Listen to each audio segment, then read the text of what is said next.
Pinhole camera. May infrared night vision pa at real-time na transmission. Ang ganda ng quality. 1080p ba ito o 4K? Nag-send ba ng rocket yung top fan sa livestream nyo? Hindi lang niya alam na camera ito. Alam din niya yung tungkol sa transmission at livestream. Lumabas na ba ang data analysis? Yes sir. Report po. Hindi makalculate yung energy peak nung atake kanina. Hindi makalculate. Sira ba ang makina? O naputo lang data connection? Hindi po. Total silence sa lahat ng frequency ng mga detector natin. Napatay niya ang target, isang Class A na disaster entity. Walang magic, walang kahit anong kapangyarihan. Walang dark matter resonance. Purong pisikal na lakas lang niya. Isang sampal. Napatay niya agad. Sa ganitong level, baka kahit si Chief pa ang mismong lumaban, hindi niya to kakayanin.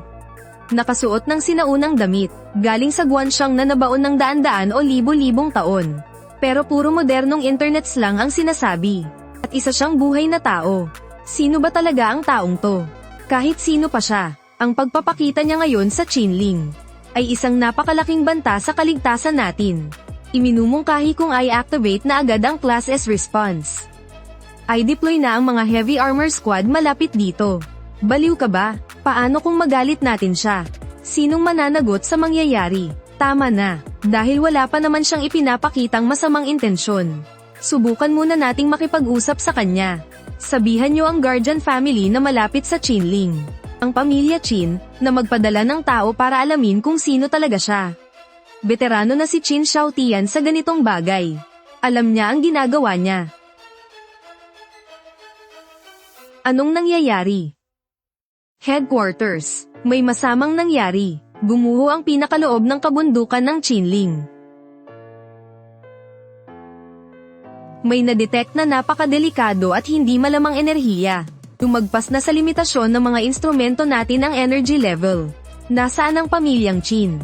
Kontakin niyo agad si Qin Xiaotian. 10 minuto na ang nakakalipas. Napansin ng pinuno ng pamilyang Qin na si Qin Xiaotian ang anomalya. Siya mismo ang nanguna sa grupo para mag-imbestiga sa gilid ng pagguho. Kani-kanina lang, naubos silang lahat. Ang elite squad ng pamilyang Qin. Kasama na si Qin Tian, lahat sila nawalan ng contact. I-play ang huling audio clip ni Qin Xiaotian bago siya nawala. Takbo, tumakbo kayo. Siya. Hindi siya I-lockdown niyo agad ang buong paligid ng Chinling. Sabihan niyo si Cheng Zun na umatras. Masusunod. Naintindihan ko. Bakit ganyan ang mukha mo? Para namang sumabog ang tangke ng gas sa bahay nyo. Yung ahensya nyo, o kung anumang secret service ninyo. May problema ba, Senior Jiang? May nangyaring matinding pagguho sa kailaliman ng Chinling. May napakadelikadong enerhiya na tumagas. Inutos po ng headquarters na lumikas na tayo agad. Medyo nakakaintriga Tara, tignan natin. Isa akong time traveler. 1,000 taon na ang nakakalipas, mula sa isang computer shop, napunta ako sa sinaunang panahon. Napilitan akong tahakin ang landas ng mga immortal. Nagpo-level ako hanggang sa mamax ko ito, at naging pinakamalakas sa buong mundo. Kaso ang boring naman masyado sa panahong iyon. Kaya gumawa na lang ako ng isang napakagandang itim na atol. Ibinaon ko ito sa ilalim ng Chinling kung saan pinakamalakas ang espiritual na enerhiya para matulog ng mahimbing. Balak ko sanang matulog hanggang sa modernong panahon para ma-enjoy ang teknolohiya. Hindi ko inakalang paggising ko, ganitong gulo agad ang bubungad sa akin. Senior, sandali lang po. Idineklara na po ang lugar sa unahan bilang isang S-class disaster zone. Napakadelikado po doon. Nagbaba ng mahigpit na utos ang headquarters. Kailangang lumikas ng lahat. Napakadelikado. Yang munting ingay na yan, tinatawag niyong napakadelikado. Pinamunuan ni Qin Xiaotian, ang puno ng pamilyang Qin na may S-rank na lakas, ang pagpasok sa loob. Pagkalipas ng 10 minuto, nawalan ng komunikasyon ang lahat. Sumabog na ang reading ng mga detector ng Special Bureau. Hindi ito biro. Hindi rin ako nagbibiro. Ang lugar na gusto kong puntahan. 1,000 taon na ang nakalipas, walang sino man ang makakapigil sa akin.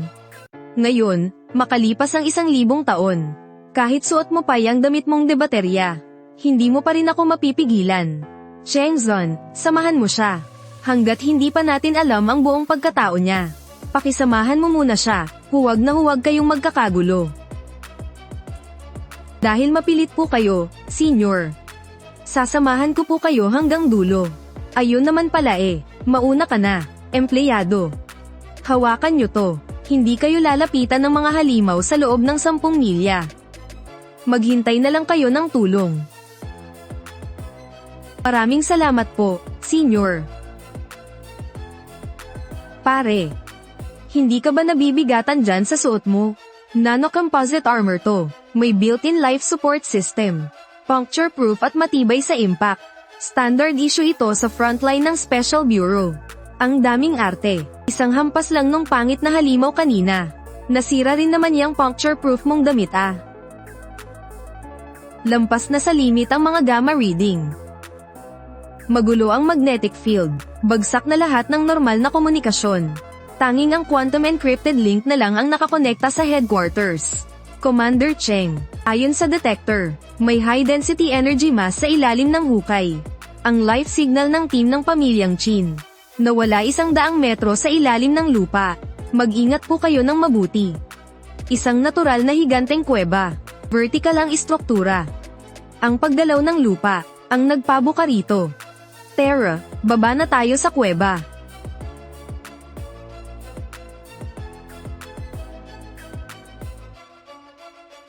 Patayin mo yan. Nakakasilaw. Ganyan ba talaga kalabo ang night vision nyo sa Secret Service? Master Jiang, marka to ng pamilya Chin. Sariwa pa ang pintura, kadaan lang nila.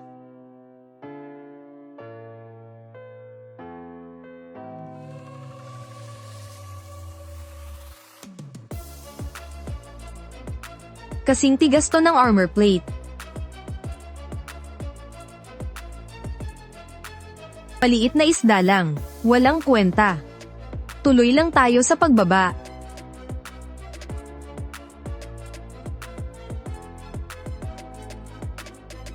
Babala nakaka-detect ng high-frequency infrasound interference.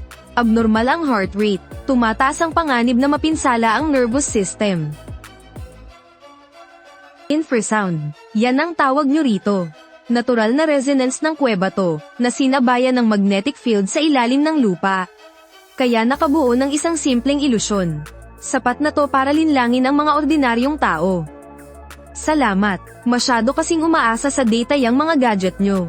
Masira lang ng konti ang signal jammer. Hindi nyo na alam kung saan kayo pupunta. May tao roon.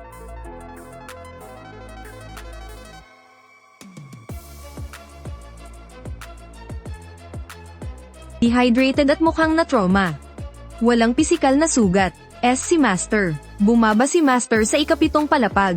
Puro buto ang paligid. May mga pulang tela. Tunog ng mga kadena, sobrang lakas ng mga kadena. Huminahon ka. Ano ba talagang meron sa ilalim? Buhay-buhay silang lahat. Nasira na ang selyo. Nakalabas na siya. Akalain mo nga naman lugar pala to ng selyo dati. Sobrang palpak naman kasi ng mga matatandang salamangkero noong panahon ng Qing. Gumawa ng selyo, hindi man lang inisip ang daloy ng enerhiya sa lupa. Kaya makalipas ang ilang dekada, gumalaw lang ng konti ang lupa. Nawasak na agad ang sentro ng selyo. May alam kayo sa mga selyo, Master Jiang? Konti lang. Terra, puntahan natin ang ikapitong palapag. Tingnan natin yung mga buto at pulang tela na yan. Gusto kong makita kung anong klaseng halimaw ang nararapat na ikulong gamit ang ganitong klaseng selyo.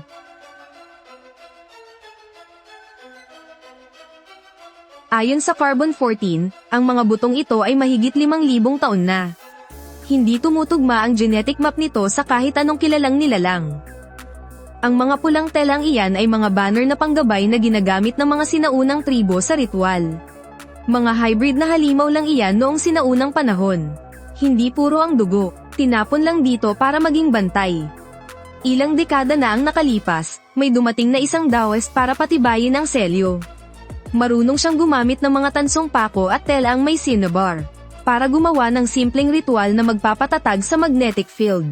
Sayang nga lang, masyadong mababa ang kalidad ng mga materyales. Hindi nito kayang pigilan ng kung anumang nasa ilalim.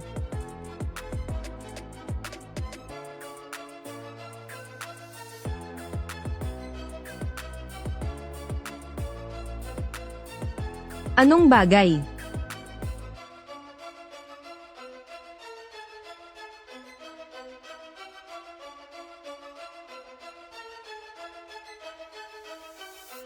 Anong klaseng halaman to?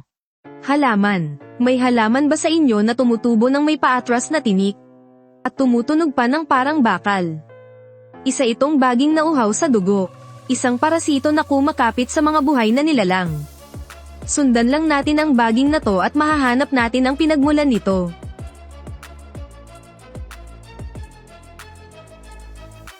Shinjun. Chengzon. Mag-isa ka lang bumaba rito para magpakamatay. Hindi nag-iisa si Basehan. Kumalma si Basehan. Sino siya? Basehan, kayong mga modernong tao. Umaasa lang sa mga basurang bakal na to para lumaban. Huwag kang lumapit, may lason yan.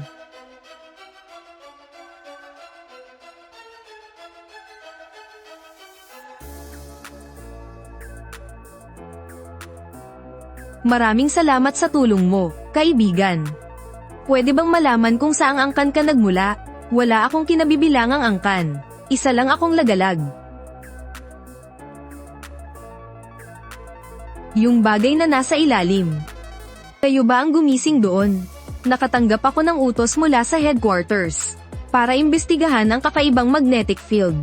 Kaka-rating lang namin sa ikapitong palapag. Nang biglang yumanig ang lupa, nasira ang selyo, at kinaladkad na lang kami pababa nung bagay na yun. Nakita nyo ba ng malinaw kung ano yun? Napakalaki nito. May nakapulupot na mga bakal na kadena sa katawan niya. At napakabilis nitong gumalaw. Umaatake siya gamit ang infrasound at bioelectromagnetic wave. Nawalan ng silbi ang lahat ng kagamitan namin. Umaakyat na siya.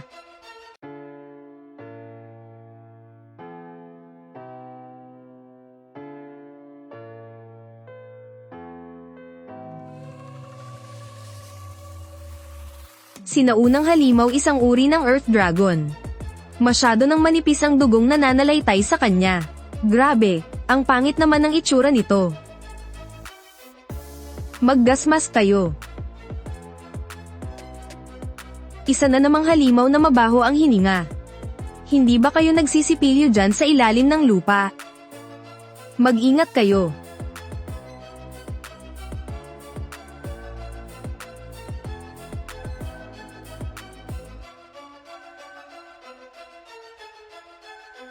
Ang kunat ng balat niya.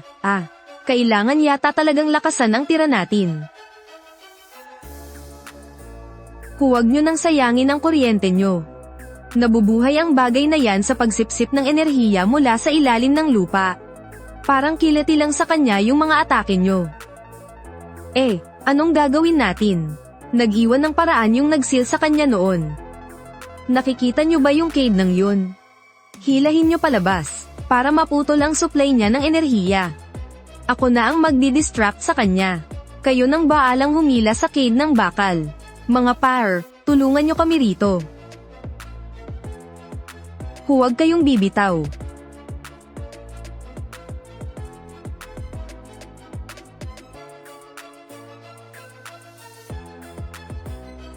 Hila.